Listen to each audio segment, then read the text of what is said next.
Hi friends, ಎಲ್ಲರಿಗೂ ನಮಸ್ಕಾರ. ತುಳಸಿ food ವ್ಲಾಗ್ಸ್ಗೆ ಸ್ವಾಗತ. ಇವತ್ತಿನ ವಿಡಿಯೋನಲ್ಲಿ ಮೂಲಂಗಿ ಪಲ್ಯ ಹೇಗೆ ಮಾಡೋದು ಅಂತ ತೋರಿಸ್ಕೊಡ್ತೀನಿ, ಬನ್ನಿ. ಒಂದು ಬಾಣಲಿ ತೊಗೊಂಡಿದ್ದೀನಿ, ಅದಕ್ಕೆ 3 ಸ್ಪೂನು ಎಣ್ಣೆ ಹಾಕ್ಕೊಂಡಿದ್ದೀನಿ. ಈಗ ಒಂದು ಅರ್ಧ ಸ್ಪೂನು ಸಾಸಿವೆ ಹಾಕ್ತಾಯಿದ್ದೀನಿ.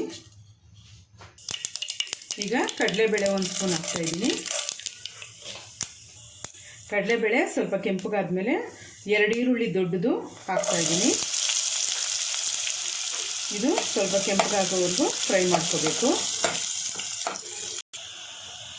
ಈರುಳ್ಳಿ ಸ್ವಲ್ಪ ಕೆಂಪಗಾದ್ಮೇಲೆ ನೋಡಿ ಫ್ರೆಂಡ್ಸ್, ಈ ಥರ ಸಣ್ಣ ಸಣ್ಣಗೆ ಹೆಚ್ಚಿಟ್ಕೊಂಡಿದ್ದೀನಿ. ಮೂಲಂಗಿನ ಈ ಥರ ಸಣ್ಣ ಸಣ್ಣ ಪೀಸ್ ಮಾಡಿಟ್ಕೋಬೇಕು ನೋಡಿ, ಈ ಥರ. ಈಗ ಇದನ್ನು ಹಾಕ್ತಾಯಿದ್ದೀನಿ. ಒಂದು 1/4 kg ತೊಗೊಂಡಿದ್ದೀನಿ ಮೂಲಂಗಿ.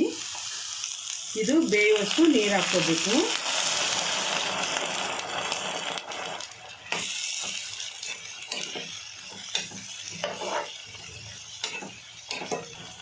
ಈಗ ತಟ್ಟೆ ಮುಚ್ಚಿ ಇದನ್ನು ಬೇಯೋದಕ್ಕೆ ಬಿಡಬೇಕು.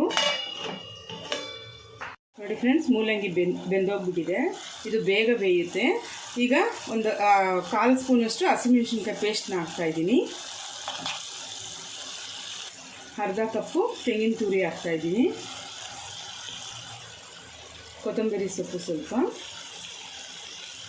ರುಚಿಗೆ ತಕ್ಕಷ್ಟು ಉಪ್ಪು. ಈಗ ಇಷ್ಟನ್ನು ಚೆನ್ನಾಗಿ ಮಿಕ್ಸ್ ಮಾಡಬೇಕು.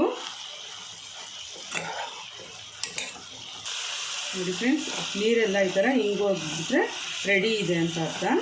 ಈಗ ಇದು ಆಗಿದೆ.